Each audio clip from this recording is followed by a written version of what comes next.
you are going to have to literally decide our fate. Is it going to be the culture of life or the culture of death that your generation embraces? And so this question is very important. Who lives, who dies, who decides? Right now, many people are already being made to die because they are seen as having lives that are not worth living. And so as Christians, we know that everybody's life is worth living because we were made in the image and likeness of God. So as we keep that in mind and you ask your questions as they come up, we'll get through this today, okay? And I understand you're all kind of restless because it's the last day of school before finals. Well, bear with me, okay? I'm restless too. Part one, we need to know what some of the words mean that we're going to be dealing with today. Euthanasia, according to the Catechism of the Catholic Church, is an act or an omission which of itself or by intention causes death in order to end suffering or eliminate suffering. Euthanasia is putting an end to the lives of handicapped, sick, or dying persons. Legal or not, euthanasia is a murderous act. The Catechism of the Catholic Church calls it a murderous act. It's immoral and it's unethical. An act, what does that mean? It's a lethal injection or some other way of killing someone actively. For instance, you could smother them with a pillow or you could give them poison in their coffee or whatever. But because you see their life is not worth living, you think they're better off dead and you make them dead. An omission could be what's going on right now, which is denial of medical treatment, ordinary medical treatment, not just any medical treatment, but the ordinary medical treatment that most people need. And we'll talk about what ordinary means later. It's withholding of food and fluids, especially that which is artificially provided. And we'll also be talking about what that means, artificially providing nutrition and hydration. Of itself, this is really important because there are some people who claim that even though death will be the result, and they know it's going to be the result, they don't intend death. They claim they don't intend death, even though they can foresee it. And so therefore, it's not really euthanasia. Well, that is true to some extent, but no one can know your intention, okay? Your intention is very important. Even though you can't know somebody else's intention, you can examine your own intention when you're making decisions for yourself or someone else. Euthanasia as practiced today is not just practiced to end suffering. It is practiced because some lives are viewed as not worth living in order to save money and to relieve others of the burden of caring for them. Euthanasia may be voluntary, it may be involuntary, or it can be non-voluntary. Voluntary means that the patient asks for it. Involuntary means that the person is killed against their wishes, and non-voluntary means that the person can't give their consent or refusal. Mercy killing is just another name for euthanasia. Mercy is the presumed motive, and killing is the action. And we know that killing is always wrong. Why do we know that? Yes. It's against the fifth commandment. Okay. Physician-assisted suicide is another word that we're going to be dealing with today, or another phrase. It means that a physician provides the means for a person to kill him or herself. In the United States, physician-assisted suicide is only legal in Oregon, and that's where a doctor can write the lethal prescription for a patient who is diagnosed or their prognosis is 6 months or less to live. Okay? That doesn't mean that a doctor is always accurate. And so somebody who might have 2 years to live. But the law doesn't say that they have to be sure or that they have to have some insight into the future. It simply says that any old guess is good enough.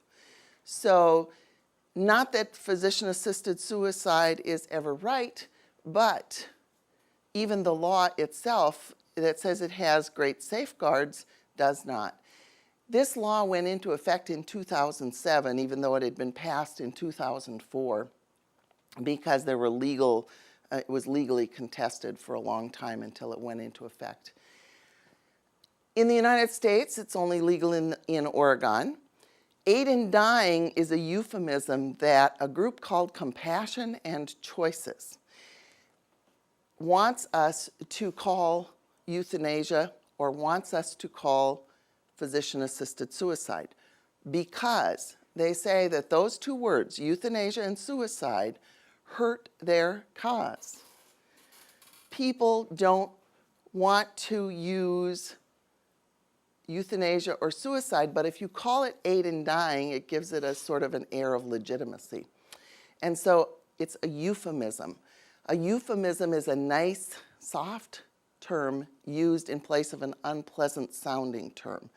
They think that the word suicide in particular keeps people from voting for these laws. Okay, we'll talk about that a little later too.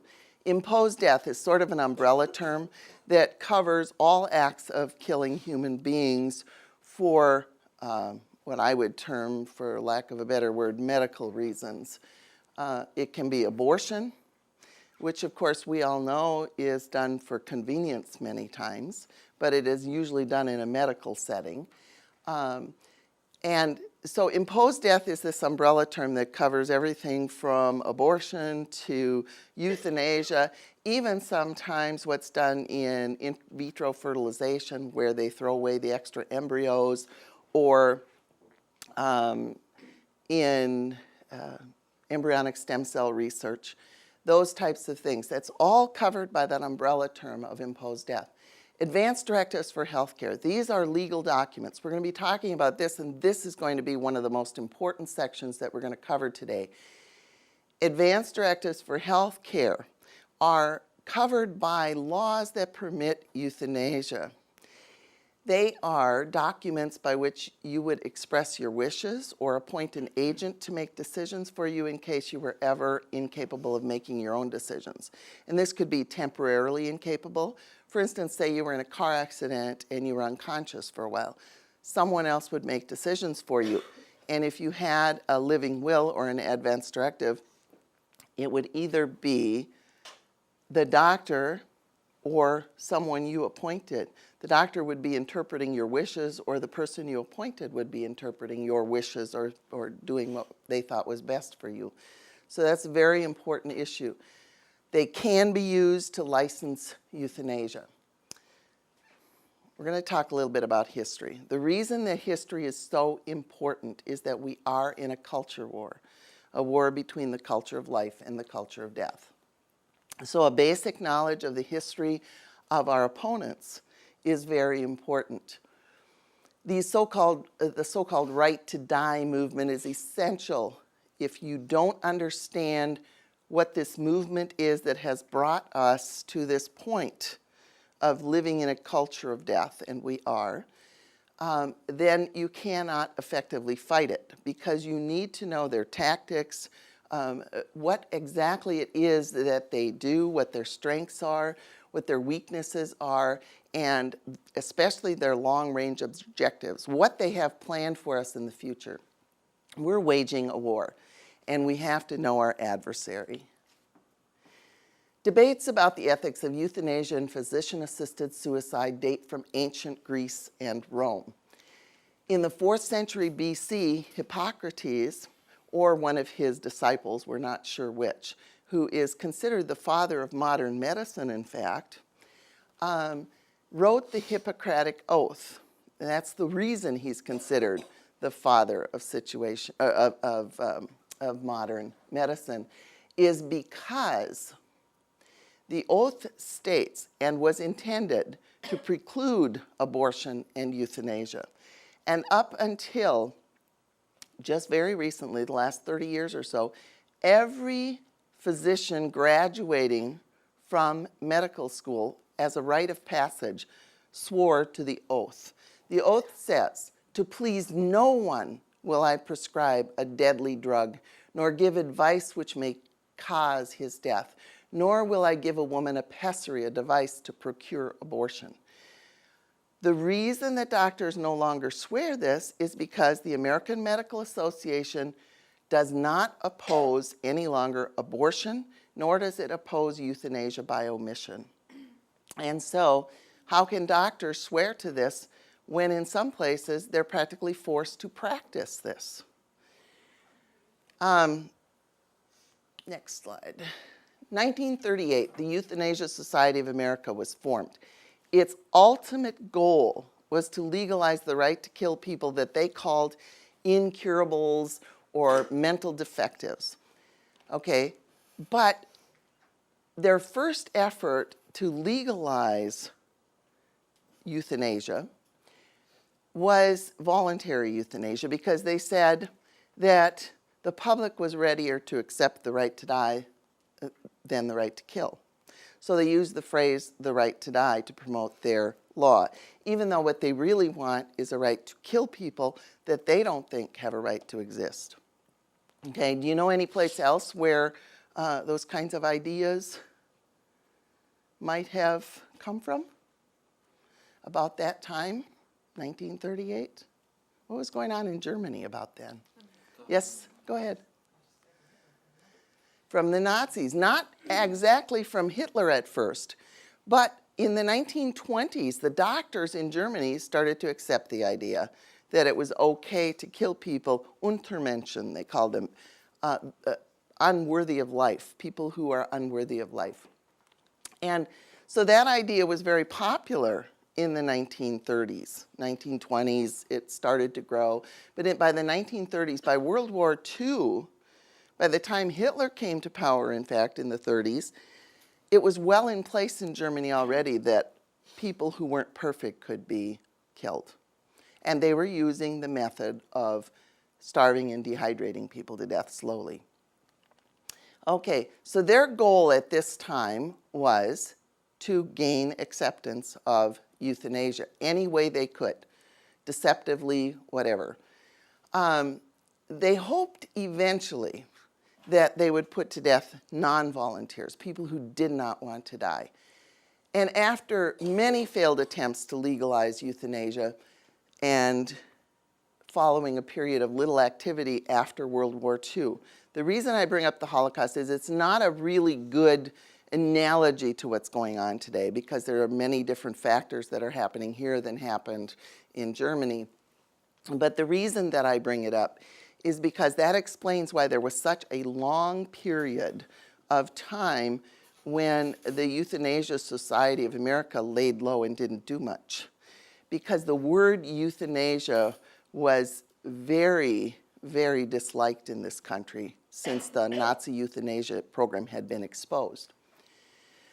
But in 1967, they came out from underneath of their rocks, and the Euthanasia Society of America leaders realized that to be successful, they first had to change medical ethics and public morals.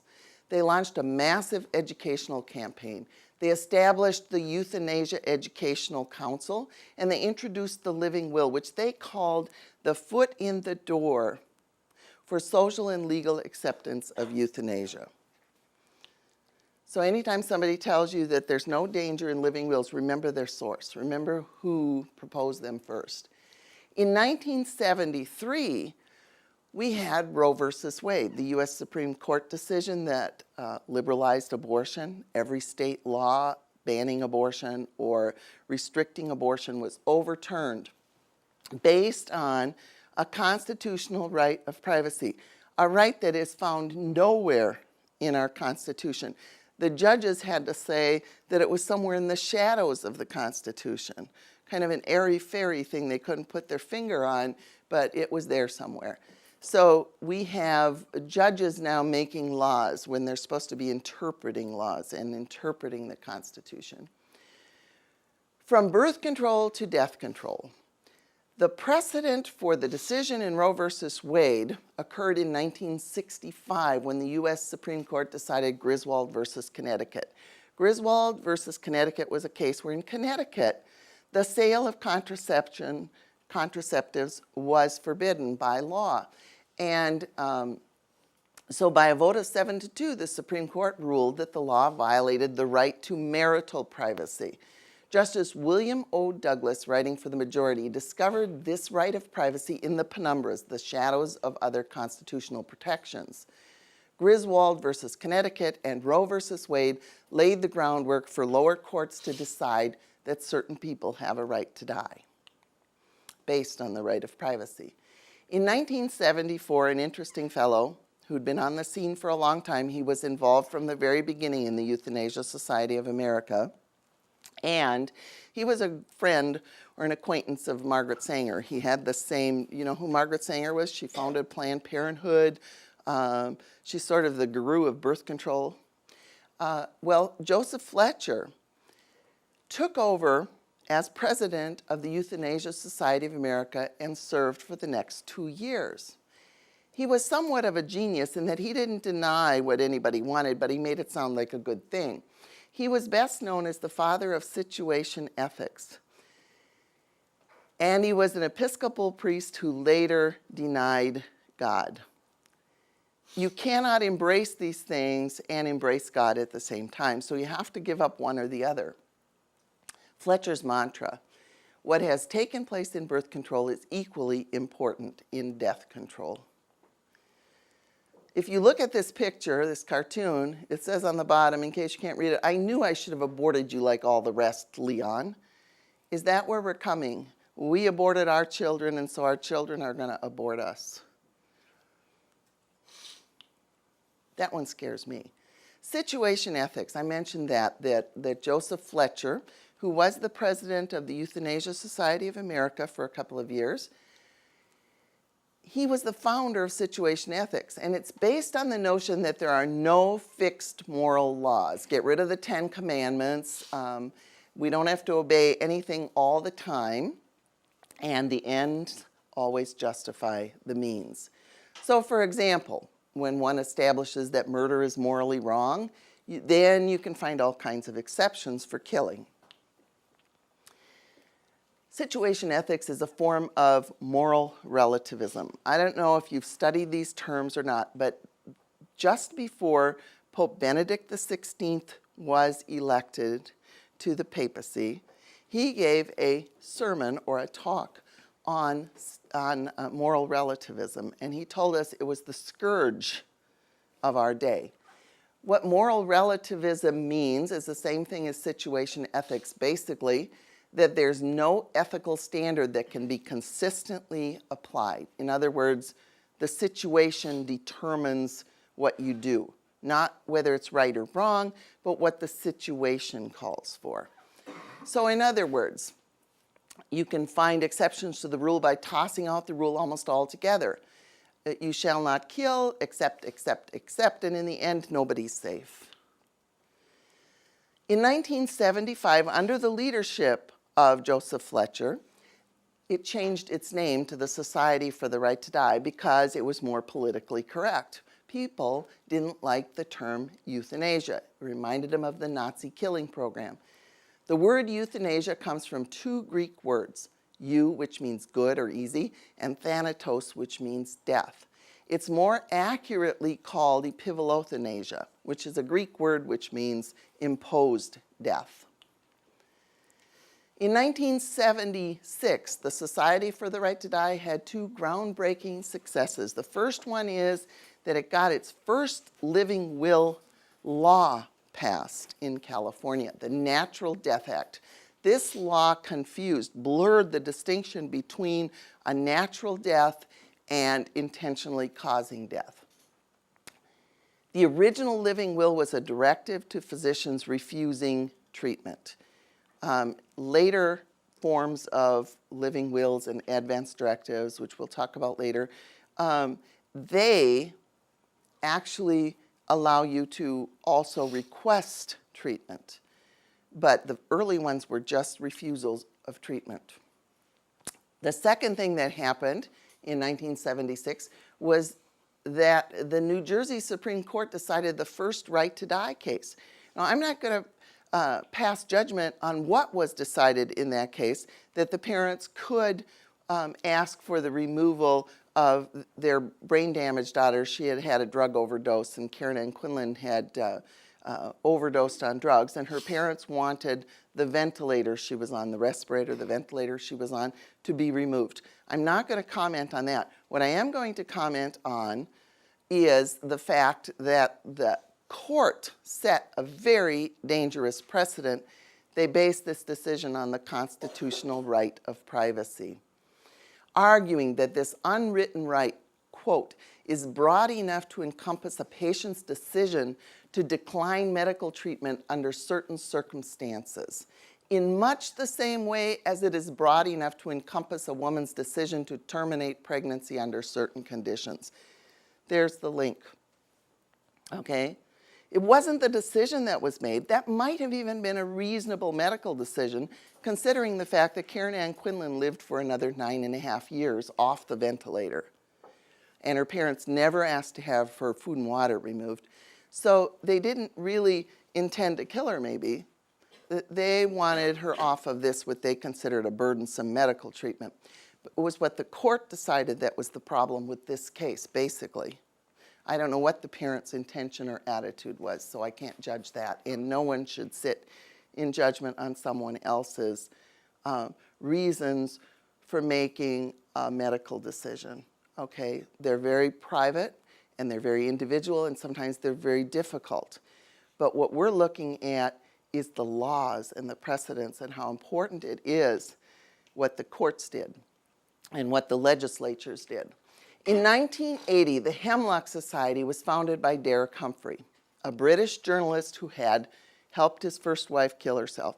Actually, we don't know that. His second wife, in her suicide note, this is a real screwed up family, his second wife, in her suicide note, said that Derek actually smothered his wife because she didn't die from the poison he put in her coffee. But this man, who was not prosecuted in England, then moved to the United States. He had written a book about how he killed his wife and was they tried to, they arrested him, but they didn't prosecute him, they let him go. He moved to the United States and he started the Hemlock Society. Its purpose was to promote death on demand without restrictions. The Hemlock Society has gone through a lot of changes. They've changed their name over and over to End of Life Choices, and now they are called Compassion and Choices. They are the leading organization that promotes physician-assisted suicide in the country, and they have helped in 75% of the assisted suicides that have taken place in Oregon. So that's where the Hemlock Society started, and that's where they ended up. It was named after the poison which the ancient Greeks used for state-assisted suicides. The Roman Libanius reported that the city of Athens, this was their law, this was the law in the city of Athens. Whoever no longer wishes to live shall state his reasons to the Senate, and after having received permission shall abandon life. If your existence is hateful to you, die. If you are overwhelmed by fate, drink the hemlock. So that's where Derek Humphrey came up with the name for his group. In 1980, the World Federation of Right to Die Societies was founded, and it's sort of the umbrella organization or the link between all of the organizations around the world that are committed to legalizing the right to die. In 1984, at a World Federation of Right to Die Societies meeting, a woman named Helga Cuse, who is a bioethicist at Monash University in Australia, outlined the strategy of the worldwide Right to Die movement. She said, if we can get people to accept the removal of all treatments and care, especially the removal of food and fluids, they will see what a painful way this is to die, and then in the patient's best interest, they will accept the lethal injection. Okay. Before I get into my story, I want to talk to you a little about physician-assisted suicide. We have been on this front, the pro-life movement, the disability rights movement, a whole coalition of people who oppose physician-assisted suicide, have been very successful in thwarting attempts to legalize physician-assisted suicide. I was involved in defeating a bill that was an initiative effort in California in 1988. I believe that was the first strong initiative to legalize physician-assisted suicide. 3 physician-assisted suicide proposals came down in Washington State and California that met with failure before 1994. In 1994, the Oregon voters narrowly approved the Death with Dignity Act. The act allows, as I said, a physician to write the prescription for someone to kill himself. It's a very, very poorly written law. I don't know how you can write a good law that allows people to kill themselves with a doctor's prescription, but this one has so many loopholes that people who have gotten the lethal prescription written for them have lived another 2 years and died naturally. So I don't know how they can say that the 6-month, you have to be dying within 6 months when a person could live for 2 years without medical treatment before he took the drugs or died naturally. That's pretty amazing to me.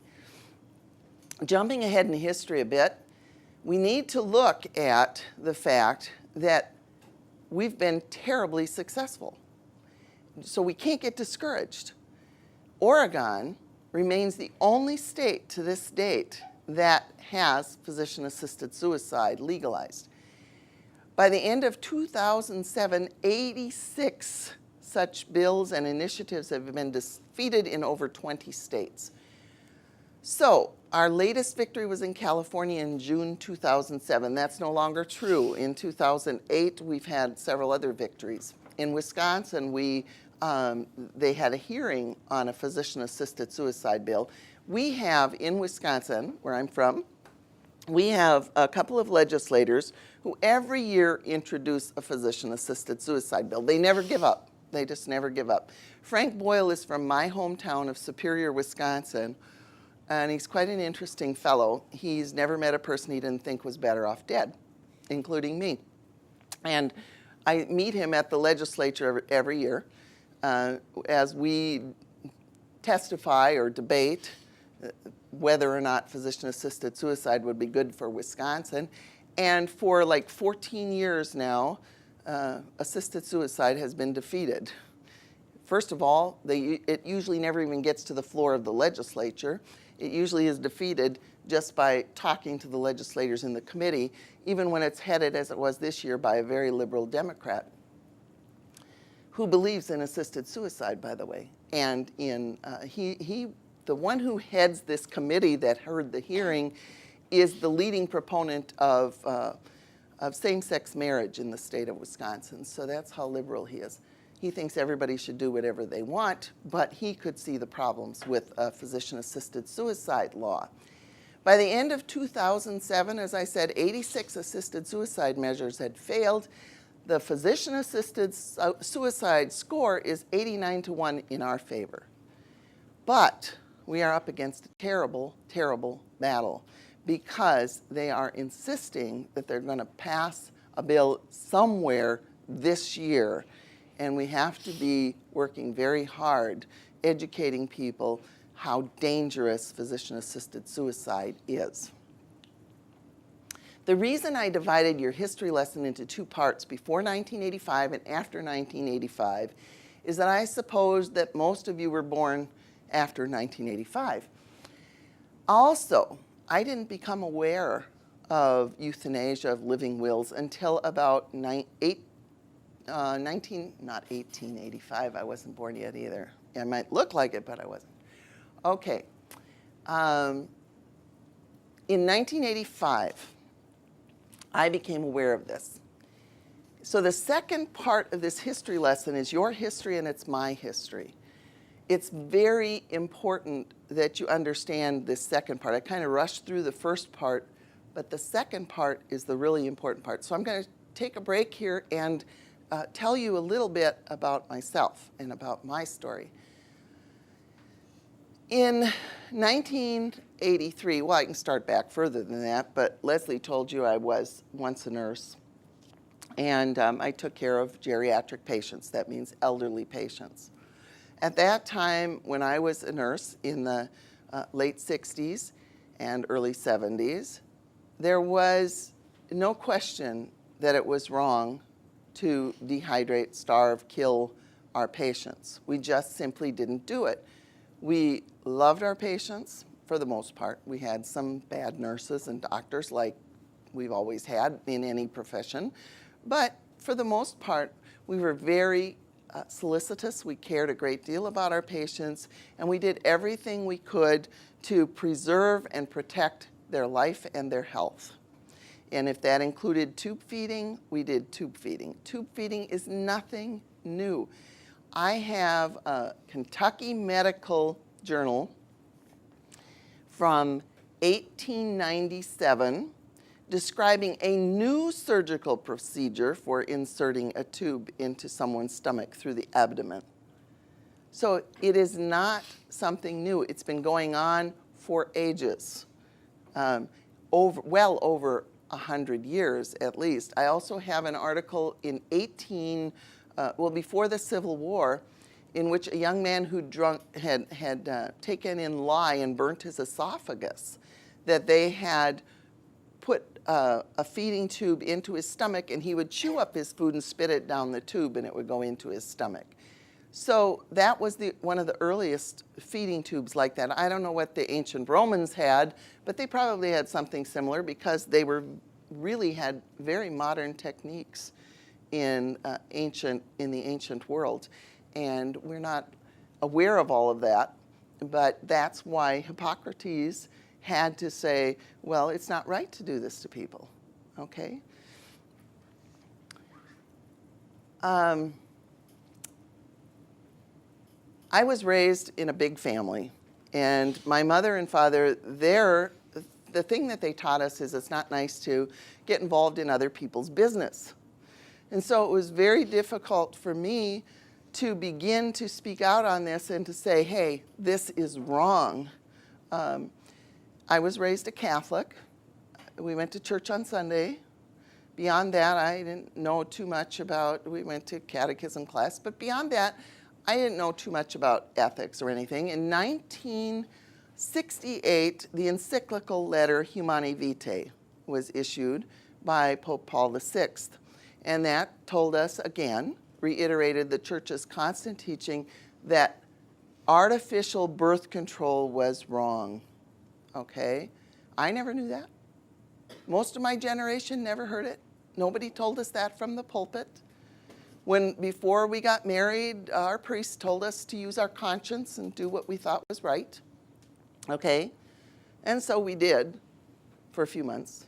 And then a friend of mine nearly died because of complications from using the pill. She got blood clots.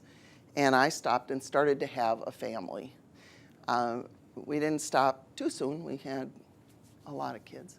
And we enjoyed every single one of them. And we felt sorry for our friends who bought into the idea that you have too many children or the world is overpopulated or whatever, because it isn't. But that kind of mentality is now shifting to the elderly. So I had been teaching natural family planning classes after my conversion, I call it. I had been taking in young women who were pregnant but not married into our home and taking care of them, and doing just sort of jack of all trades, making maternity clothes for Birthright and things like that. But in 1985, a friend of mine called me and said, Julie, what do you know about living wills? And I said, nothing. What are they? I learned a lot from that point on. In 1983, to backtrack just a speck, my brother broke his neck in a diving accident and became a quadriplegic. When all 6 of us sisters, 2 of us nurses, descended on the hospital in which he was going to be brought, because we made it to the hospital before my brother was brought in by ambulance. He'd been in a diving accident out in the country, and we all lived in town, and when we got word from my cousin who'd pulled him out of the water that Don was on his way to the hospital, we all rushed there. We got there, and the first question, even though my brother was lucid, he knew what was going on, the doctor started asking us questions. Do you want to treat him? What kind of a question is that? That you ask somebody a half hour after somebody's broken their neck. Okay, we called a priest. The priest anointed my brother, brought him a great deal of comfort, and we said, yes, we want everything done. My brother lived for another 11 years, but I learned a lot from his experience. The first thing that I learned was that after a traumatic injury, life-changing, drastically life-changing injury, like being paralyzed from the neck down and being unable to do anything for yourself, that people want to die. That's their first reaction. I don't want to live like this. I can't live like this. This is unbearable. My brother was a sports addict. He golfed. He raced cars. He played baseball. He loved to swim. That's why he broke his neck. He did everything imaginable. That day he'd been on the golf course all day and he jumped in the water to cool off, and the water was lower than he thought where he usually went swimming, and a rock had drifted in and he hit his head on the rock. So he didn't know his life was going to change. Anybody's life can change in an instant, okay? And if you don't have people around you who say, we want you to live, who say, okay, if you want to die, it's okay, you're going to get discouraged and you're going to accept death. But I want to tell you, it took my brother a couple of years. This was up in northern Minnesota, and my brother, one time when he was at the rehab hospital, in his power chair, got himself outside when it was 20 below zero, trying to freeze himself to death. And he got so cold, his head did, that he finally came in because he couldn't stand it. Okay, but he was that desperate that he wanted to die. Now, 3 years after it, we got him into a group home. It wasn't really a group home. It was like 2 duplexes together with a big unit in between with kitchen and stuff, where people hired their own attendants to take care of them. And there were 3 people on my brother's side of the duplex and 3 people on the other side, and there was a guest room in the middle where I could go stay whenever I wanted to. But my brother lived there for the last 8 years of his life. He had a vegetable garden that the attendants helped him grow. He had a dog that he could keep. He loved animals. And he went around the neighborhood and made friends with everybody. And you have to understand the neighborhood. This was a tough neighborhood that my brother lived in, where this group home was. It was mostly a poor, Black, and Hispanic neighborhood in downtown St. Paul. And my brother would go out there unprotected with his gentle dog in his power chair and go down the street and run out of power. And all the little kids in the neighborhood adopted him and would wheel him home, push him home in this heavy wheelchair. They helped him collect cans because he was planning a trip to Las Vegas. And he would go to all the Twins baseball games. They had a handy van that took him. I mean, his life was full. He had 2 children who came to visit him.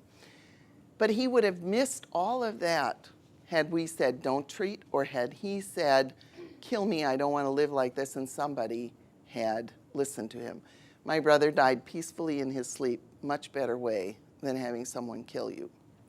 So that really got me started on being protective of people who had serious disabilities. Another case that I had heard of just before Rita called me was Ella Bathurst in Minneapolis at Abbott Northwestern Hospital. Ella was an elderly lady. She'd broken her hip.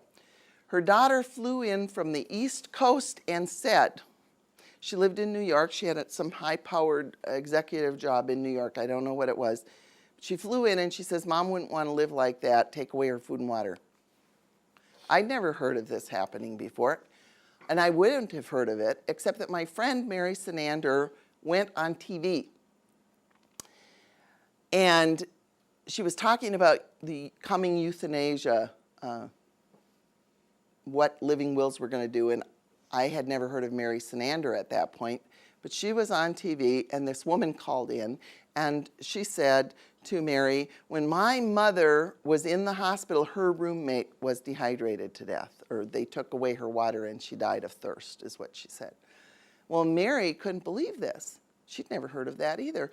And so she went to the Hennepin County attorney and had him investigate it. And everything that this woman said happened to her mother's roommate was true.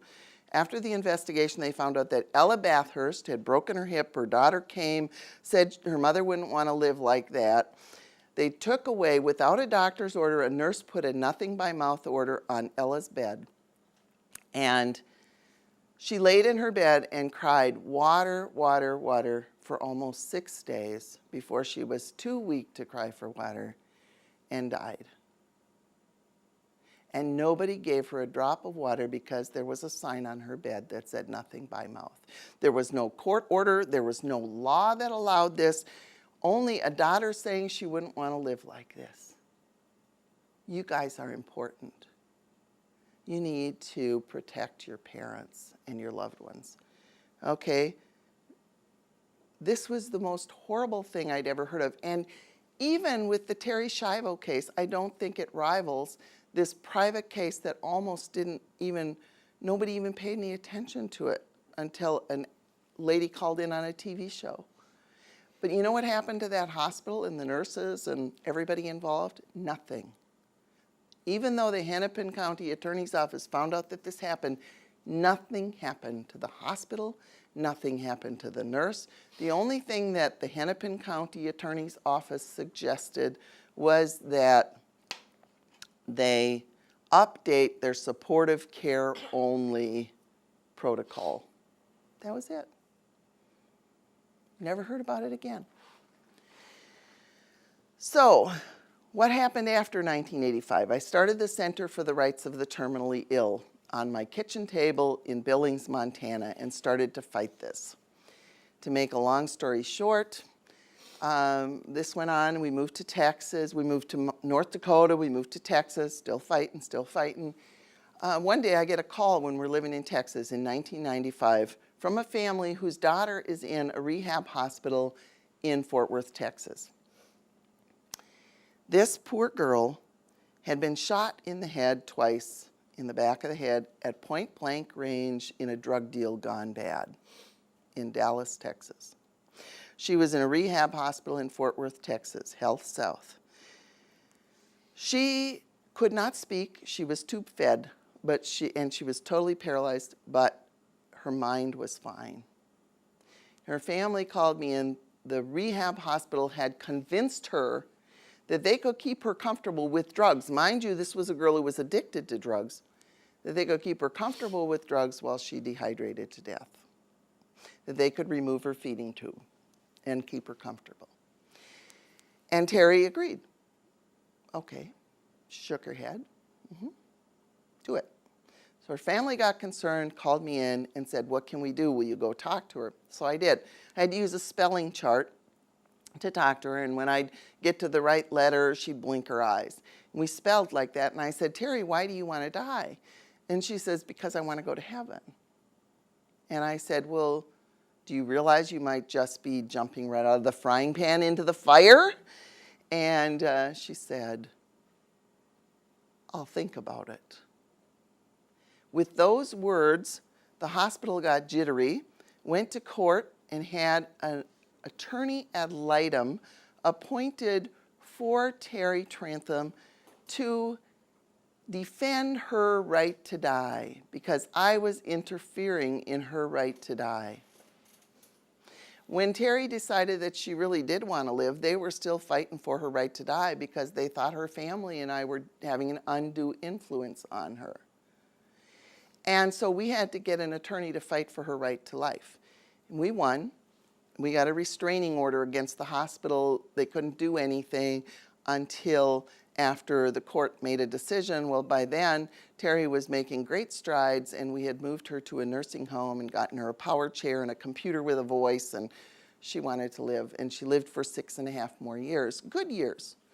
So that's kind of my history. I became a patient advocate as a result of Terry's experience. And I stuck with Terry for the next 4 years until we moved to Wisconsin. And then she died 2.5 years later, but I left her in good hands with a lot of volunteers to take care of her. In your packet, there is an article about patient advocacy. Any one of you can help with patient advocacy if you know someone who is medically vulnerable. And so I would just ask you to consider the fact that you can make a big impact on saving lives and making people want to live simply by being a patient advocate. It's a yellow sheet in your packets. Okay, another thing that's really important is to begin to write your own story. You all have stories to tell. Maybe they're short, maybe they're long, maybe you've had some experience with illness and death, and maybe you've done some pro-life work or whatever. But begin to write your own story, because you will have opportunities. Once you start thinking through what you have done, you will have some great opportunities to write and to speak and to tell people about why you are pro-life, why you think life is worth living under any circumstances. You'd rather be alive than dead. Okay? Life is too precious. It's a gift from God. We have to protect it. We didn't do anything to earn it, and we can't give it away. Only God can take it. So be prepared to explain to people, this is why I believe what I believe. And that's what today is all about, is learning enough about this subject that if somebody says something crazy like, oh, look at that person, isn't it terrible that they have to live like that? No, it isn't terrible. Every life has suffering in it. But it's how you live the life you have that matters. Okay? So let's take a little 10-minute break or so and use the restroom or whatever, and then we'll get back together. And if you have any questions, I'm here, so don't be afraid to ask.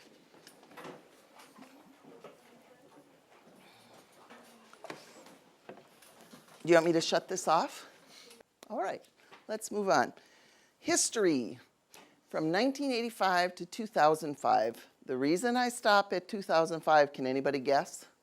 What happened in 2005? Yes. Terry Schiavo. We'll be talking a little bit about the Terry Schiavo case, but I'm sure most of you in here have heard of Terry Schiavo? Yes? Okay.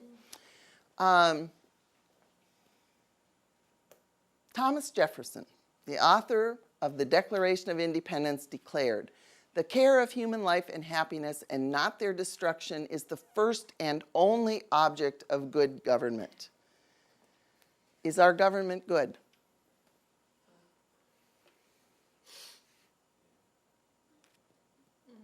I'm asking, is our government good? I want to know what you think. Yes? The government's only as good as the people who run it. That's So right. it's the people inside the government, the individual departments that decide. Yes, but is our government gone astray? The people who are legislators, the people who are judges in our courts, they are the government. So the question again I ask you, is our government at the present moment a good government? Does it protect human life? Yes. Well, I would say the government has good laws and it has bad laws. So, I mean, and the government's very wide, it's very big and it has many different departments. Mm-hmm. So it's, I bet there are some people inside the government that are bad, and then there are some people who are good, because there are some people fighting against euthanasia and abortion and stuff like that, and then there are people doing the opposite. So. You're absolutely right. That's the best answer I've ever gotten to this question. You're absolutely right. Some laws and some people in government are good people. Okay? We need more good people in government. And that's why it's so important that when you get old enough to vote, that you vote for good people, people who will protect human life. Okay? Because our government is only as good as the people who are in power, who are running things. And we elect those people in this country. So we are responsible for the kind of government that we have. So when you get old enough, you can overturn everything that my generation did. Okay? And you're almost there.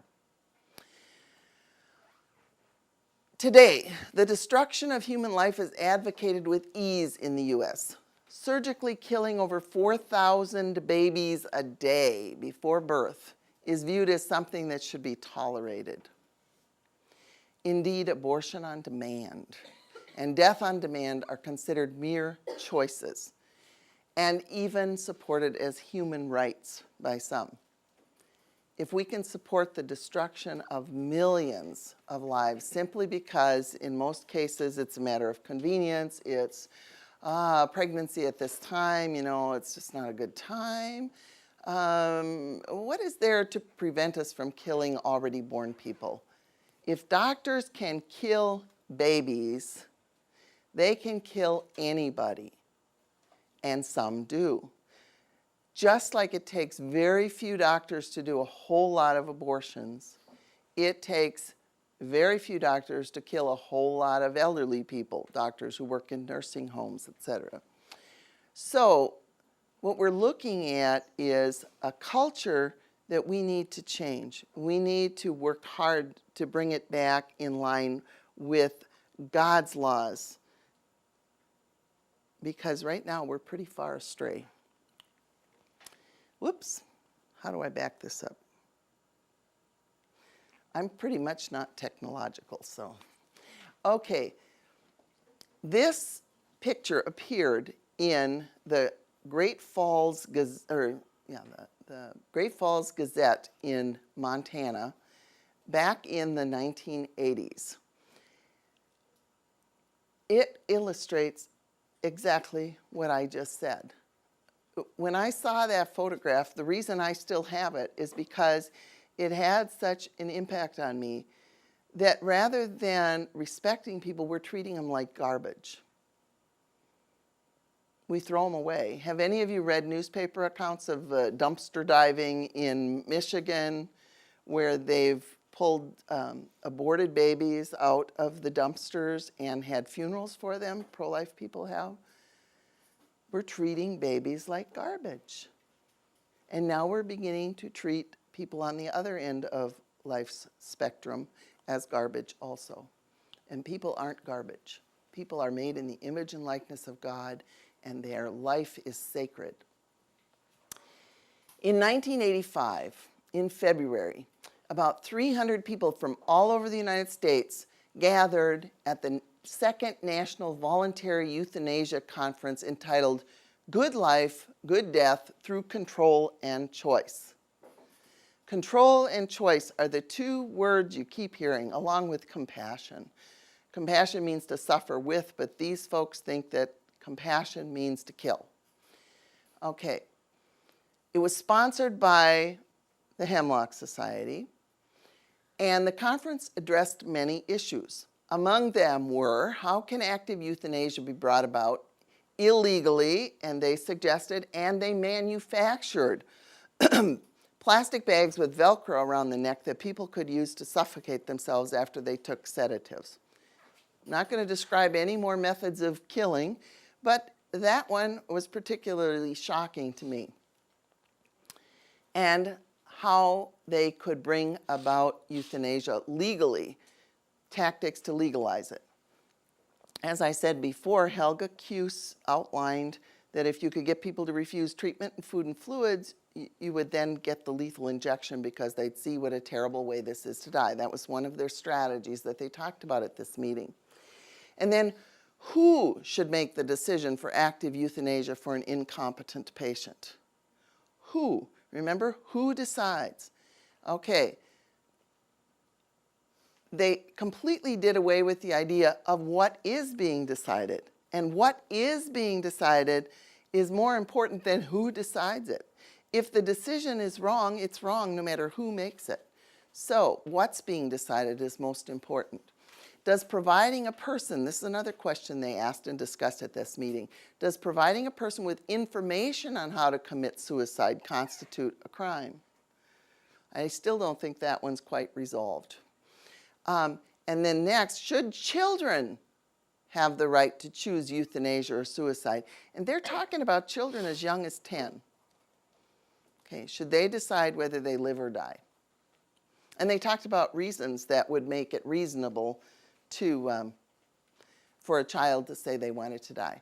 Dr. Colin Brewer, a London psychiatrist, addressed the American participants at this conference, and he compared attitudes on euthanasia, abortion, and contraception, and explained how to coerce doctors to cooperate.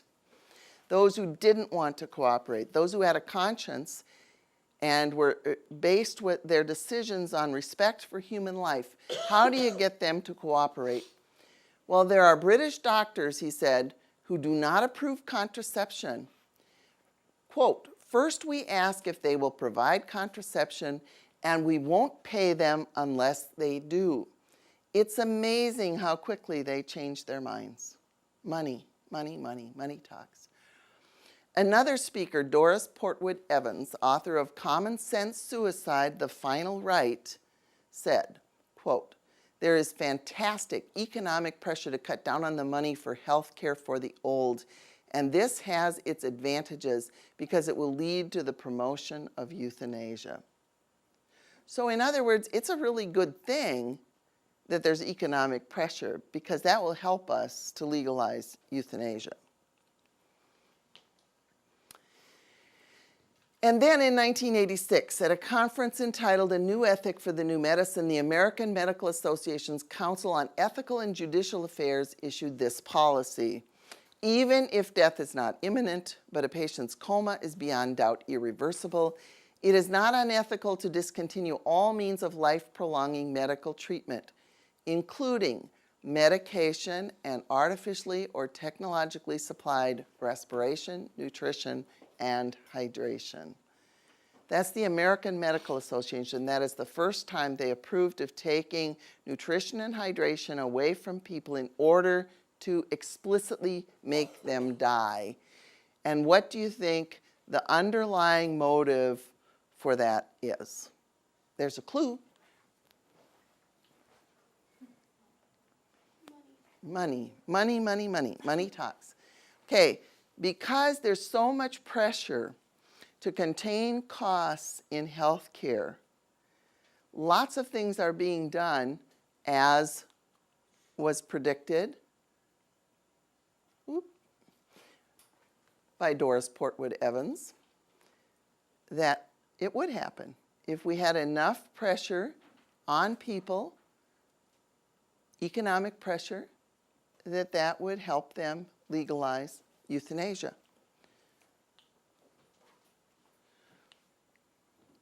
In 1989, John Cardinal O'Connor, the Archbishop of New York, predicted the right to die, which really means that hospitals and doctors and other healthcare providers will be required to kill, or they won't get paid and they won't be able to practice their profession, as Dr. Colin Brewer said at that meeting at the conference. The right to die, which really means that hospitals and doctors and other healthcare providers will be required to kill, will dwarf the abortion phenomenon in magnitude, in numbers, in horror.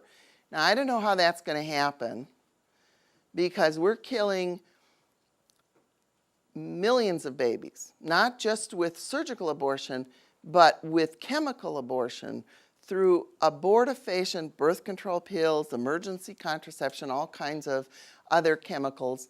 And those are abortions too, and those go into, some people say, as high as 14 million or more a year of babies who die because of abortifacient contraceptive chemicals.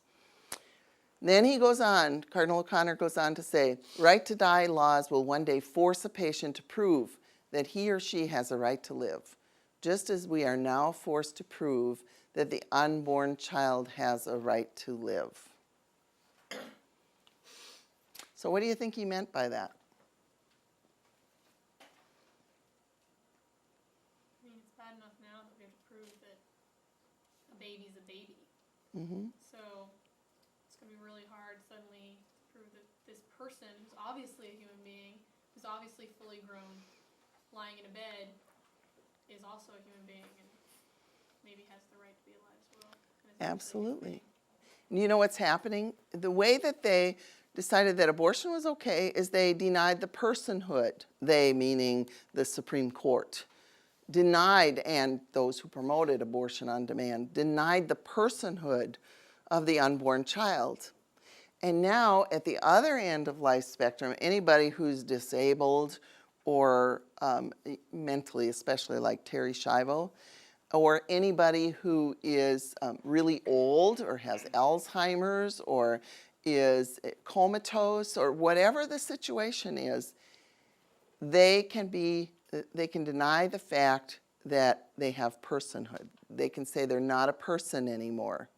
Okay? That's really frightening. Peter Singer, again, at Princeton University, says exactly that. You're not a person. In fact, he says that a baby shouldn't be a person. I'll be right with you, okay? He says that a baby should not be a person until the parents accept the baby. Okay, so say the baby's 3 months old and the parents decide they don't want it. Well, then they should be able to kill the baby with no consequences because that baby's not a person until the parents want it. Okay, accept it. That's the same idea as abortion. If it's only protectable if the mother wants her baby. But if she doesn't, then we can abort the baby. It's the same thing that's going to happen if you don't want your mother. Take her to a killing center. Okay? Yes? Do you think if the law allows the government to take away disabled people's lives, do you think the law eventually will be able to be tweaked so that anybody with an excuse can be killed? I mean, Oh, yes. like people, if you can kill kids and like babies that are unborn, and you can kill elderly people, that eventually the age range will probably. And the reasons for allowing killing are also going to be expanded. For instance, we have a philosopher, bioethicist, I guess you could call her, Margaret Pabst Batten, in the United States, who says that anybody, even a distraught teenager, should be able to ask for and receive assisted suicide. So, for instance, say one day you come home from school and you got an F on your report card and your dad says you can't have the keys to the car and you're really upset because your girlfriend broke up with you and you go to a suicide clinic. It's a future scenario, but you go to a suicide clinic and they help you to kill yourself, and your parents don't know anything about this until they get a call from the suicide center saying, would you come and get the body? What do you want us to do with it? Well, I guess if you can tweak the Constitution, you can tweak anything. That's right. You can, if we keep going down the path we're going, nobody's life is safe, as I said earlier. So that's why we need to halt this. That's what the pro-life movement is trying to do. That's what American Life League is about. That's what the Human Life Alliance is about. We are trying to stop this. We are trying to combat the culture of death with a true culture of life, which puts God, the creator of all life, at the center of everything we do. And that's why what we do is vitally important. Vital means life. And what we do is vitally important. And that's why I keep doing it in spite of the fact that my feet hurt. We keep plugging along. We stand out in front of abortion mills.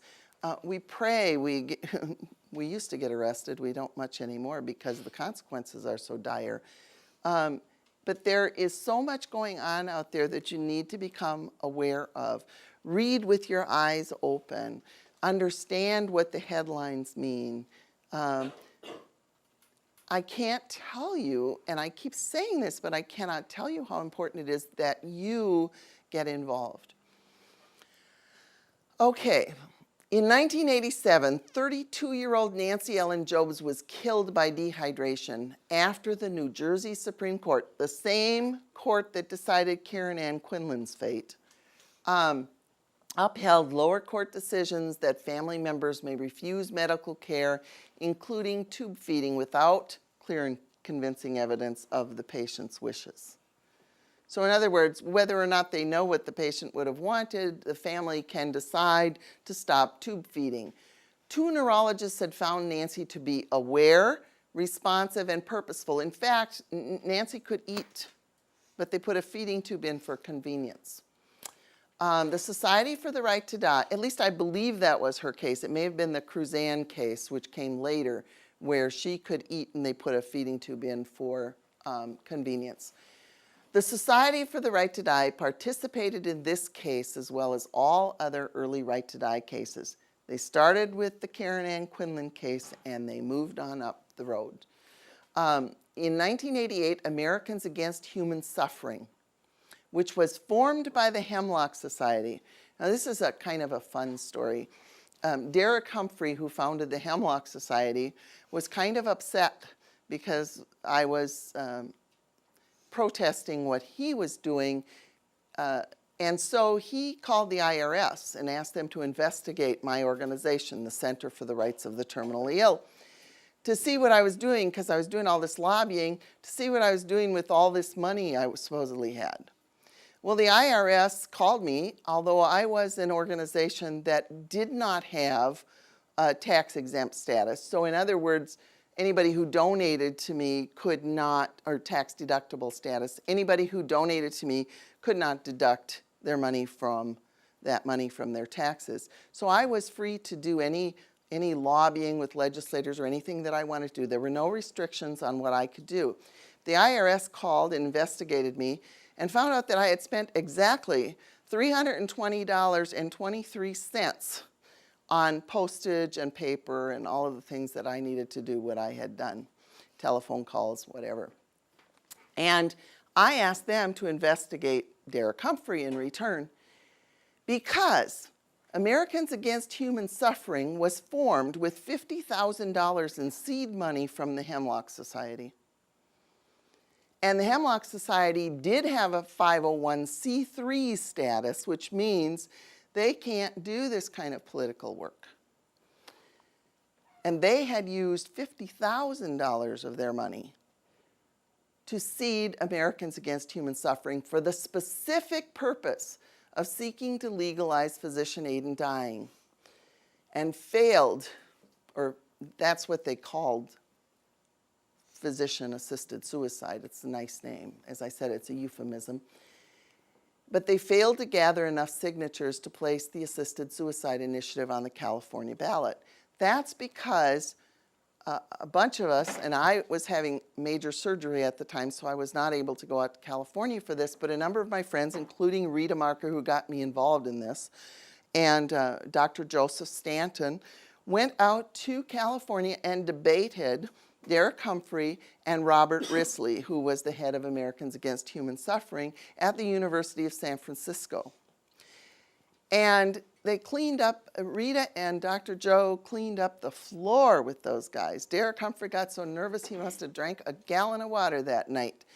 He hardly got a word in edgewise before he had to take a sip of water. He was so nervous, and he refused from that day on to ever debate Rita Marker or Dr. Joseph Stanton again, because their arguments were so good. And Robert Risley, the head of Americans Against Human Suffering, he claimed that when a person wants to die and you help them, that's not killing. And so they're trying to redefine our words, say that something that we know isn't. You have to watch for that. In 1989, the Hemlock Society moved from California to Oregon, planning to eventually place a physician-assisted suicide initiative on the Oregon ballot. About that time, Derek Humphrey's wife developed breast cancer, and Derek left her. his wife, Anne Wickett, then contacted Rita Marker for sympathy. This was a woman who co-founded the Hemlock Society and couldn't get any help or sympathy from the Hemlock Society, which she had been the co-founder of and worked there. So she called people in the anti-euthanasia movement that she thought might give her sympathy. And Rita and Anne became good friends. Rita wrote a book about this, and it's an Deadly Compassion, it's called. It is an absolutely excellent book, and if you ever want a good read, that's the one to pick up. Because what happened between Anne and Rita is they really connected. But Derek Humphrey would leave messages on Anne's phone that were so mean. He wanted her to die. He wanted her, that it was her responsibility to kill herself now that she was sick. He didn't want to deal with it. Okay, so she was befriended by those of us in the anti-euthanasia movement. But what happened was, one time Rita was in Rome, she was on the Pontifical Council for the Family, and she was in Rome, and while she was in Rome, Anne tried to contact her and could not. So Anne got on her horse, rode up into the mountains in Oregon, took some pills and drank some booze, and sat under a tree and died. And she had let her horse go so it could go home. And when Rita came back from Rome, they had found Anne's body in the woods in the mountains in Oregon. And Anne had left 2 suicide notes.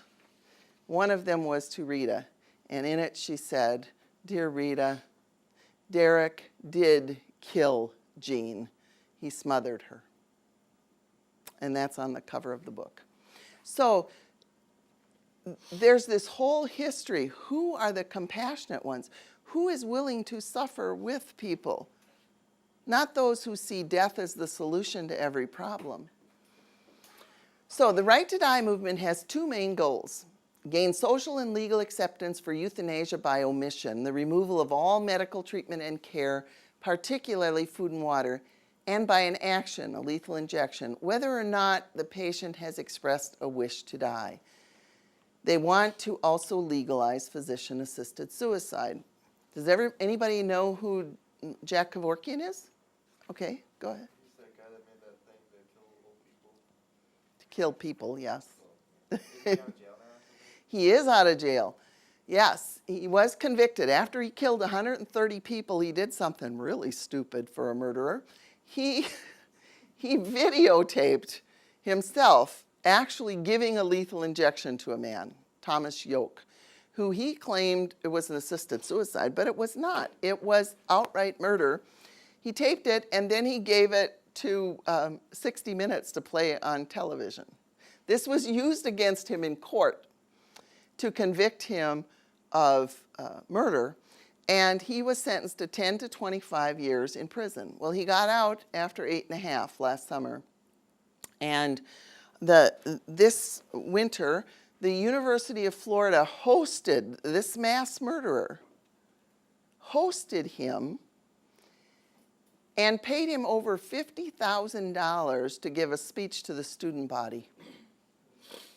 Now, I don't know if the parents were thrilled that they were sending their kids and paying tuition at a university that hosted Jack Kevorkian, but we certainly protested. Jack Kevorkian, in 1990, he was an unemployed pathologist, and the reason he was unemployed is because nobody wanted him around because he was so ghoulish, he scared people. They called him Dr. Death long before he started his killing spree. He didn't get that nickname, Dr. Death, because he started killing people in 1990. He had it long before that because he used to have them call him in the middle of the night if somebody was dying just so he could come and watch him die because he wanted to study death. He considered himself what he called a thanatologist, I guess, somebody who practiced death eventually. But Jack Kevorkian, an unemployed pathologist with a fascination with death, hooked up Janet Adkins to his self-execution machine. Adkins was not old. She was younger than I am now. And she was an Oregon woman in the early stages of Alzheimer's disease. The week before she went to see Dr. Jack Kevorkian, she had played tennis with her son and won. She could still play the piano beautifully. She could do a lot of things. She was just beginning to lose her memory. Criminal charges against him were dropped. But a judge ordered him not to use the machine again. He thumbed his nose at the legal system, and he went out and he killed at least, he admits to, at least 129 other people before he went to prison. In 1990, the U.S. Supreme Court decided its first right to die case, the Cruzan versus Missouri Department of Health. The Center for the Rights of the Terminally Ill, along with the International Task Force on Euthanasia and Assisted Suicide, Nurses for Life, several other groups, we got together and we prepared an amicus brief to the court, a friend of the court brief defending Nancy's right to life. What was at issue here was that the state of Missouri said that in order for someone to have treatment and food and fluids removed from them, there must be clear and convincing evidence that that is what the person would want. And in this case, no clear and convincing evidence had been found. And so the issue was, can a state require clear and convincing evidence? The court concluded that a state may apply a clear and convincing evidence standard in proceedings where a guardian seeks to discontinue nutrition and hydration of a person in a persistent vegetative state. Nancy was not in a persistent vegetative state, in spite of what some people said. She was 2 months after her accident in her rehab hospital. She was eating mashed potatoes and sausages and eggs and all kinds of food. She was eating by mouth. She had no trouble swallowing, but it took somebody lots of time to feed her and to help her eat. And so they inserted a feeding tube for convenience. A person who is truly in what they call a persistent vegetative state cannot swallow. But she was, and she was reacting. She would cry when people left after a visit. She felt pain. She would grimace.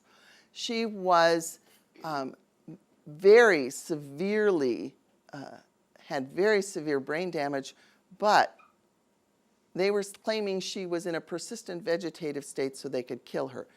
I prefer the term, even when a person is truly unresponsive, I prefer the term persistently unresponsive than the term persistent vegetative state, because human beings are not vegetables, okay? They never will be, and they never have been. We didn't evolve from vegetables. The court concluded that a state may apply a clear and convincing evidence standard, and so they sent the case back to the lower court, and lo and behold, they came up with some clear and convincing evidence. Friends of hers that she had worked with 12 years before remembered a casual conversation that she had had one night while they were folding laundry at a nursing home. And she had said, or she may have just simply agreed with the general trend of the conversation, they couldn't remember that very well, that she wouldn't want to live like one of the patients. That was clear and convincing evidence for the lower court, and Nancy was dehydrated to death. That's not the end of the story. Her father, Joe Cruzan, was the one who wanted her to die. He was really the one who fought for her death. 2 years later, I guess he couldn't handle it anymore. He hanged himself in his garage.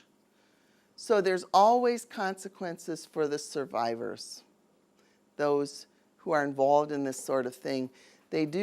It does come back to haunt some people, just like abortion comes back to haunt people. How are we doing for time here? In 1990, Congress enacted the Patient Self-Determination Act, which forces all healthcare facilities and programs to promote advance directives for healthcare. Non-compliance will result in a loss of federal funds, reimbursements under Medicare and Medicaid, and so money talks again. Hospitals now have to promote living wills, which, remember, were the brainchild of the Euthanasia Society of America. The Society for the Right to Die again changes its name to be more politically correct to Choice in Dying, continuing to promote end-of-life choices and living wills. In 1991, Washington voters rejected death with dignity. That's another euphemism for physician-assisted suicide. And then in 1991, Derek Humphrey published Final Exit. This was a book, a how-to commit suicide book. And it was found at the bedside of many people who committed suicide. Do you remember that conference at which they were talking about how you can legalize euthanasia and whether or not it's against the law to just advise people on how to kill themselves? Nothing ever happened to Derek Humphrey for writing a book that helped all these people to die. And now look what we have. We have websites. We have on the internet where people can go and get all the information that they need to kill themselves. In 1992, Americans for Death with Dignity, formerly Americans Against Human Suffering, the ones who put the first physician-assisted suicide ballot on the ballot in California, put another one on the ballot in California, and voters rejected it. Compassion in Dying was founded in Washington State to counsel the terminally ill and help them with personal assistance to hasten death. That was an offshoot of the Hemlock Society, and this group later became Compassion and Choices. The Oregon Death with Dignity Act was narrowly approved by voters in 1994, but as I said before, it didn't go into effect until 1997. But every state by 1994 had enacted some type of advance directive law, which was a major victory for the Right to Die movement. And Michigan passed a law in 1998 making assisted suicide illegal, and a lot of states did the same thing, followed them. So in 1999, Jack Kevorkian was put in jail, and then he was released in about a year and a half short of his shortest amount of his sentence for good behavior, or because he claimed that his, he was so sick he was going to die in prison if they didn't let him out. And now he's running for public office. So I don't know, he must not be that sick. In 2000, Choice in Dying, which was the Euthanasia Society of America and then the Society for the Right to Die, dissolved itself and transferred all its program and staff to Partnership for Caring. And in 2003, the Hemlock Society changed its name to End of Life Choices. See how they keep trying to confuse us? They just keep changing their names. And Partnership for Caring merged with the Robert Wood Johnson Foundation's Last Acts program to form Last Acts Partnership. They broke up in 2004 and infiltrated hospice. They figured that was the natural place to go because of the fact that people are expected to die in hospice. So if you kill a few hospice patients, who's going to investigate or notice?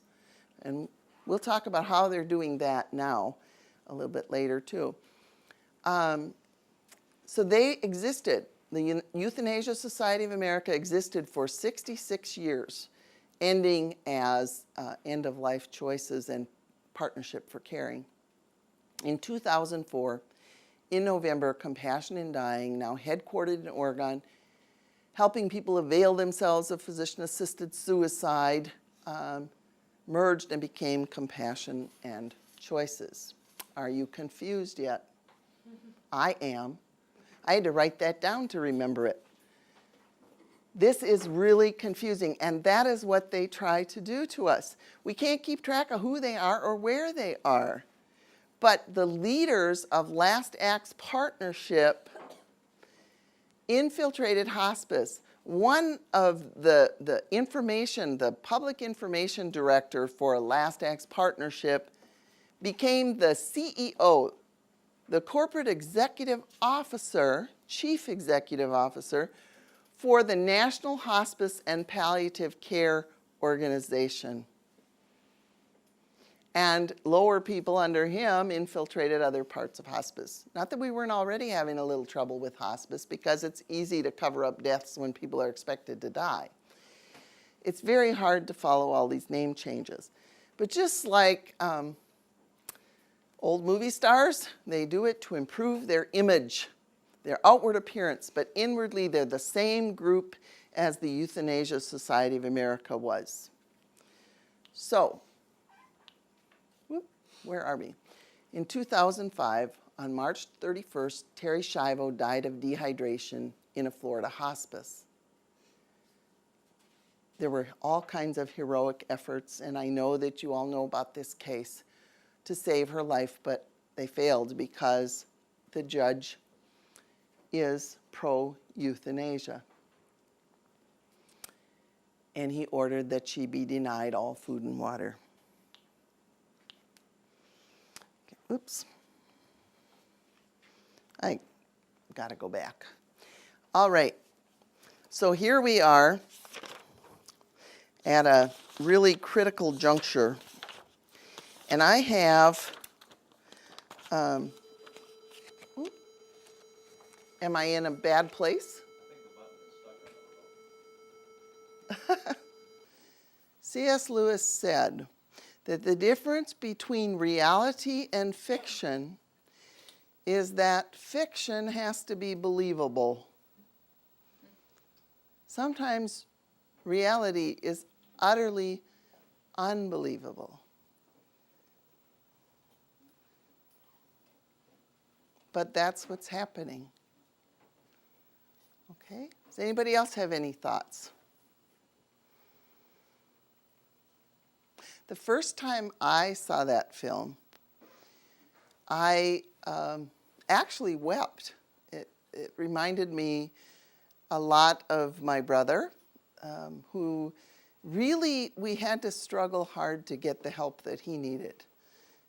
He had a very full life as a quadriplegic, and yet there were so many things he couldn't do because of societal barriers.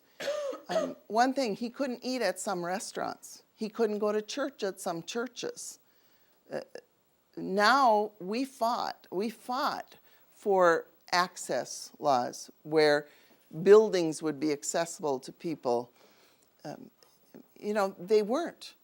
When my brother became disabled, most buildings were not accessible. We did not have the law that said they had to be. Okay, now we do. A lot of things that disabled people themselves had accomplished to make their lives better, and we have handicapped parking spots. We have all of these things that say, okay, let's include the handicapped in our society, and now that we've gotten to this point, now we say, we can kill you too. We can offer you death. So who's going to use those handicapped parking spots, and who's going to be going up those handicapped ramps in the churches if we say you're disposable, and the first time they get depressed, we say, let me kill you. Let me help you kill yourself. Yes? I'm sorry. One thing that I noticed was that it was like all of the people that they interviewed were all high-functioning people. They weren't like, say, for instance, Terry Schiavo, who was confined to a bed.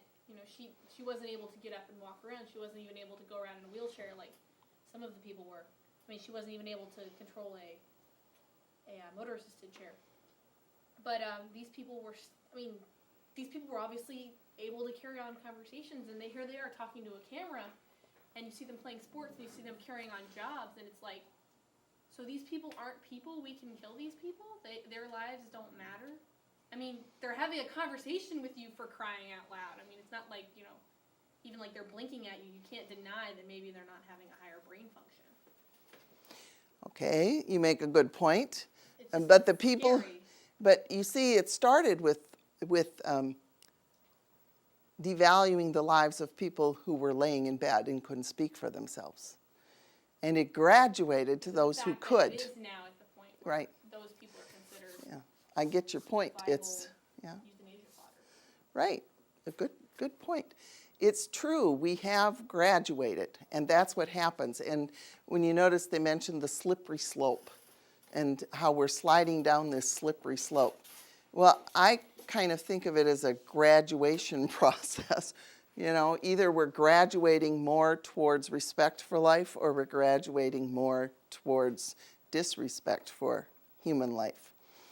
And the reason I wanted you to see that particular film is because at one point, every single person who could speak for themselves on that film said, what? At one point I wanted to die. Okay? But they didn't. And Catherine Frazee, the lady in the chair who did a lot of the talking, she is a college professor. You know, and she has a lot to share with her students. She's a really interesting person to talk to. The fact that the lady in the picture with her is her partner, you know, I mean, there's all different kinds of people that I work with, all different across the political spectrum. But these are the people who see their lives as worth living. Do you know what the phrase means, canary in the coal mine? Way back when, coal miners used to go in with either a lighted candle, and if it went out, they knew that it wasn't breathable, or if they sent a canary in and the canary didn't come out because it had dropped dead, they knew the air wasn't breathable. And so disabled people, a group called Not Dead Yet, describe themselves as the canary in the coal mine. Okay, they're going to send us in and test the air first and see if it flies. You know, see if euthanasia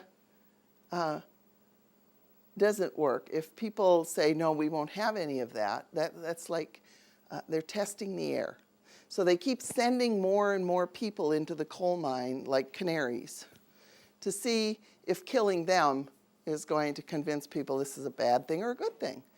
They want people to think it's a good thing, but it's the little by little they sent Terry Schiavo into the coal mine, and nobody, I mean, some of us got upset, but let me tell you what was happening in the media. I'm sure you all heard some media reports on Terry Schiavo, but here's one that absolutely is the epitome of the irresponsibility and the way that the media just doesn't get it. On CNN, John Zarella covered the Schiavo case in Florida. He said, during this one particular evening when I was listening to the news, he said, he was talking about the Terry Schiavo case. He reported on the Terry Schiavo case.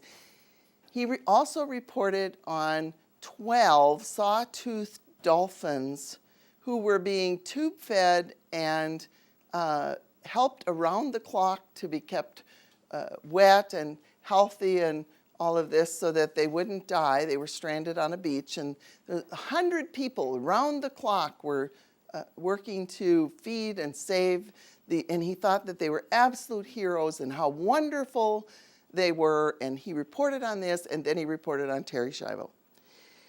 He said about Terry Schiavo, given the level of religious zealotry evident in the debate over Schiavo, there is reason for concern.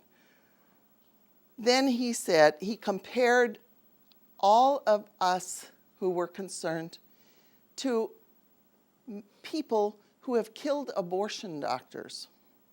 He goes on to talk about extremists. In 1993, Michael Griffin murdered an abortion doctor. Paul Hill murdered an abortion doctor. Talking about all of these people who've gone out and killed people and saying that we're like them because we're trying to defend Terry's life. Okay? We're religious zealots, but the people trying to save some saw-toothed dolphins are heroes, are his heroes. That's where society has come to. People think that animals and plants are just as important as human beings are.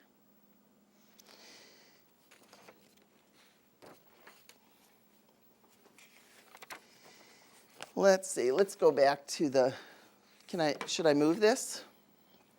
You have a description of what it's like to be dehydrated to death.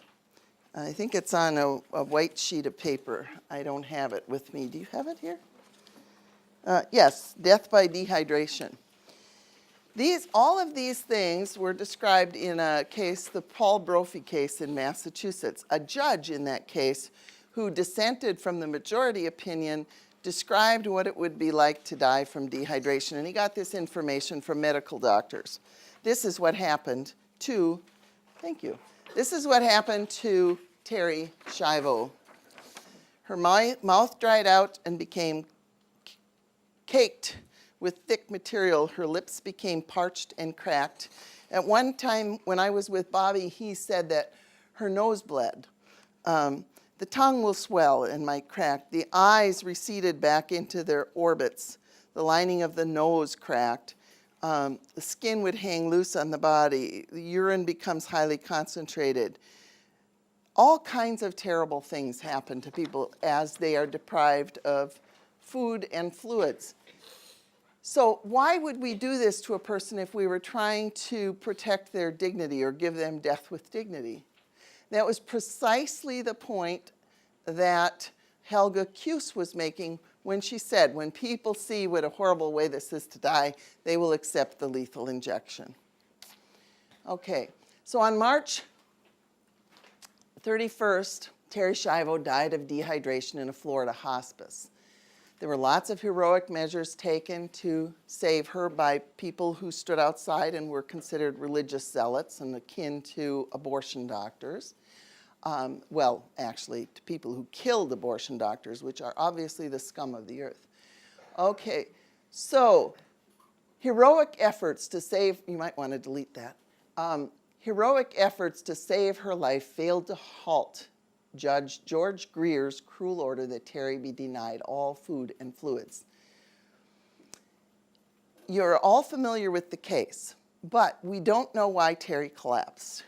No one knows why Terry collapsed. There's speculation that her husband, Michael, did something to her, but we don't know that for sure. All that we know is the condition that Terry was in. And the fact that Michael, when he got a great big medical settlement money to take care of Terry. He said he wanted to take care of Terry for the rest of her life, and he needed all this money to take care of her.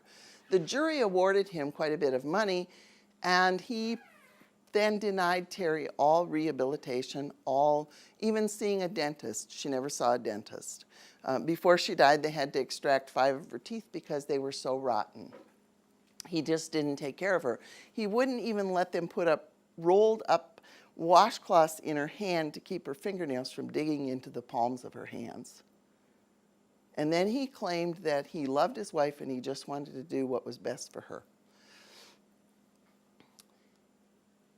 Michael was not making decisions for Terry because he was her husband, but because he had been appointed Terry's guardian by the court. In Florida, the court-appointed guardian takes precedence in decision-making over the family.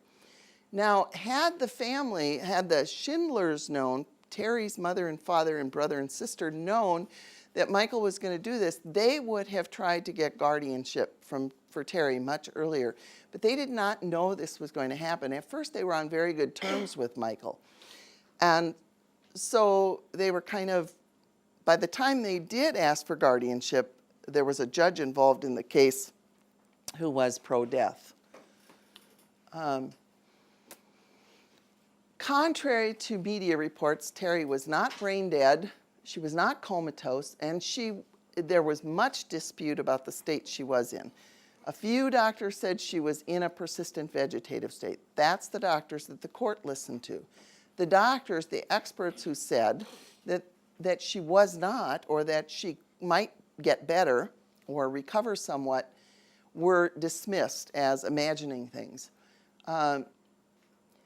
On March 17th, after a long, highly publicized, and highly controversial legal battle, Terry's feeding tube was removed. Even Pope John Paul II spoke out on the importance, the necessity of giving nutrition and hydration to patients who are diagnosed to be in a vegetative state. And he said that was basic care. It was a human right to receive this. It took her 2 weeks to die without food or fluids. Try going 1 day without food or fluids. Just 1 day. I guarantee you it's not pleasant.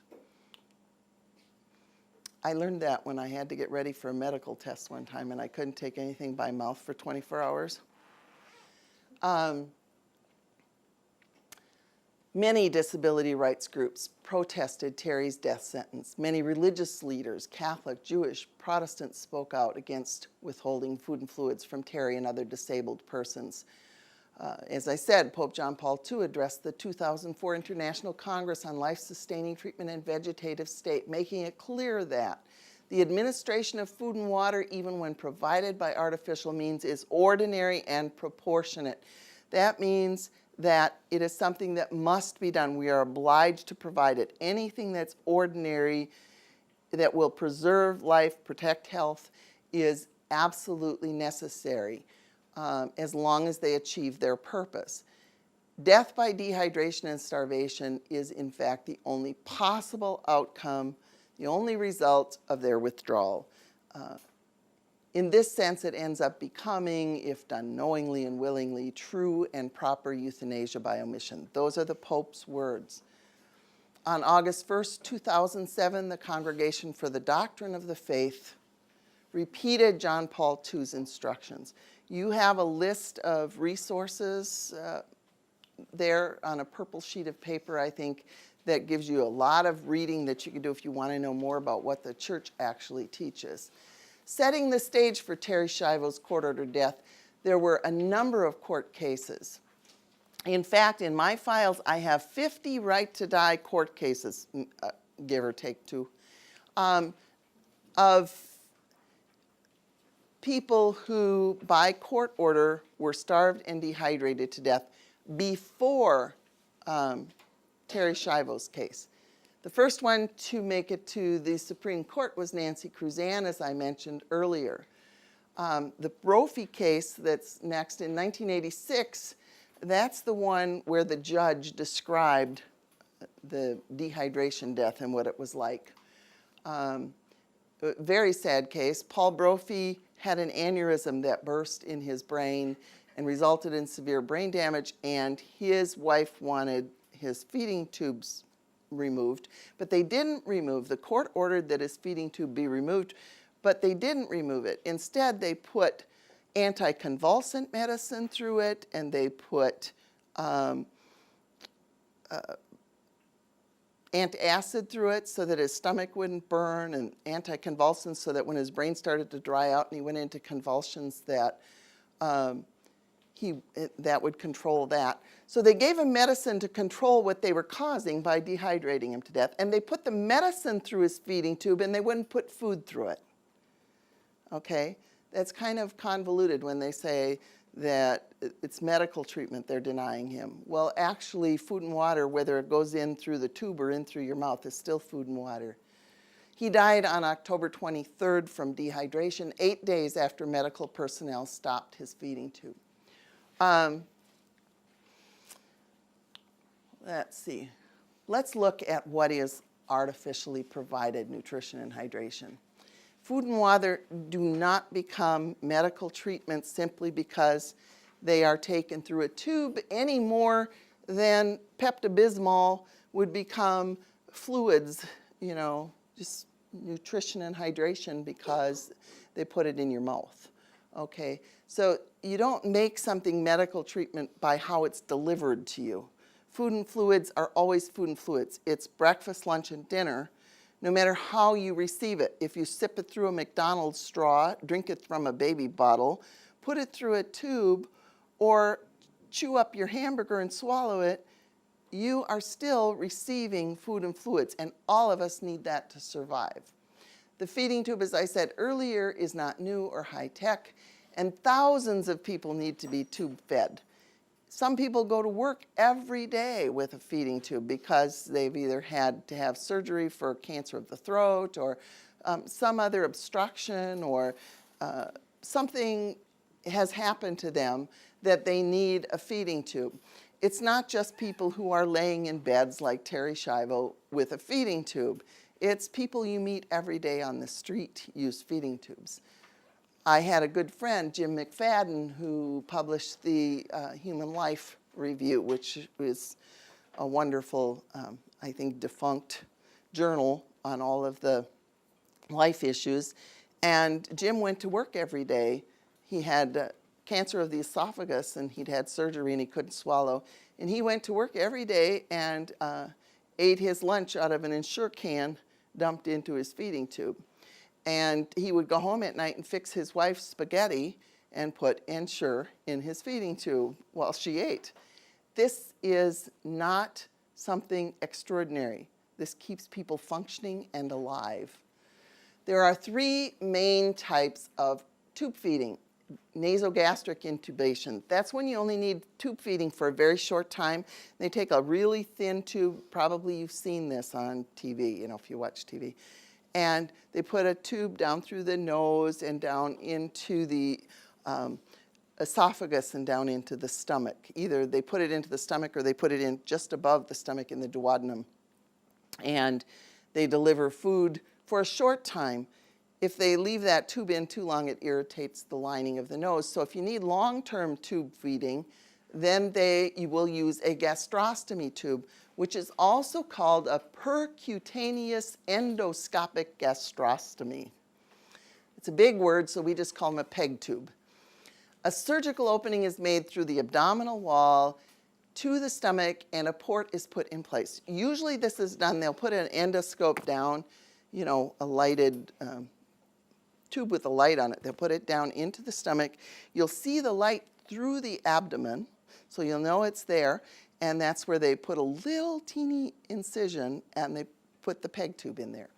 And so it's not a major surgical procedure or anything. Lots of people have these done. And a plastic tube is attached to the port when it is mealtime. So you just have the port. You don't go walking around with a tube hanging out of you. You have a little port, and when it's time to eat, you just put your tube in the port. The surgical procedure takes about 20 minutes. So that's not extraordinary. It's very ordinary. The jejunoscopy is jejunoscopy. Aren't these words great? Jejunostomy. We call them a J-tube. A surgical opening is made through the abdominal wall into the small intestine. This is used because sometimes people who are tube fed regurgitate, or food comes up from the stomach and it then is breathed into their lungs and causes pneumonia. So if you put it lower down into the second part of the small intestine, you put it in there and you don't have as much chance that the food and fluids will reflux come up. And so there's less chance of aspiration pneumonia. That's what we call it when food and things get into your lungs and cause pneumonia. It's called aspiration pneumonia. So it's generally used if the patient is at high risk of that. So those are the three types of feeding tubes that are most common. There are other kinds that are a little bit more out of the ordinary. Tube feeding costs about the same as a regular diet. And once the tube is in place, tube feeding does not require skilled nursing care. The patient may require other care, skilled nursing care, but anybody can put the food in the tube. Sometimes you need to have careful monitoring of the tube if the person is prone to infections or if there are other problems. When I was a nurse in the 1960s, it would have been unthinkable to not tube feed patients and to intentionally make them or let them die. How did this change in medicine come about? As we've seen, it was engineered by the Right to Die movement. Here's an example of Right to Die advocates' tactics. This is also an example of how Right to Life advocates save lives. Boy, back in 1984, there was an old lady in Massachusetts named Mary Hyer. And Mary Hyer thought she was the Queen of England. She signed her name, Queen of England, Mary Higher, Queen of England. And she really believed she was Queen of England. But she'd been on a feeding tube for a number of years. She'd been in a state hospital for a very long time, most of her life. And she was demented. But she was very happy. She was a very cheerful patient. But her feeding tube came dislodged for some reason when she was about 92 years old. And the nursing home had to go to court to get the feeding tube reinserted because she was a ward of the court. All right, what happened was the Right to Die movement got involved. They look for cases like this. So they went to court and they told the judge, oh, what an extraordinary procedure and how difficult this would be, and because of her age and because of her medical condition, that this would really be just extraordinary. And so the judge said, okay, you don't have to put the tube back in, or don't put the tube back in. Well, there was a doctor, Dr. Joseph Stanton, and a lawyer friend of his, and they were having lunch or breakfast or something at a local coffee shop, reading the local newspaper, and they noticed another case. They'd been concerned about Mary Higher. They didn't know how to stop her starvation death. But then they read this other case. Voila, they said, this is it. A woman was reported to have been checked into the hospital for outpatient surgery to correct a nutritional problem. She was 94 years old, and they put in a feeding tube in this woman. And it was outpatient surgery, and it was very simple, and the woman's name was Rose Kennedy. Do you know who Rose Kennedy is? She was the matriarch of the whole Kennedy family. President John F. Kennedy, Robert Kennedy, Ed Kennedy, all of them. That was their mother. When you take a woman like that, who is prominent, who is considered valuable, whose family treasures her, put her up against somebody like Mary Higher, who nobody will notice if she dies, and what happens? Unless a pro-life doctor gets involved. The physician and the lawyer went to the judge and pointed out the inequity. The judge reversed his order, and Mary Higher's life was spared. Both she and Rose lived on for a few more years. In too many instances, whether inserting a feeding tube is considered a major or minor medical procedure depends upon whether the person is viewed as expendable or valuable. I guarantee you Mary Higher thought her life was valuable. She wrote a letter of thanks to the judge and signed it, Mary Higher, Queen of England.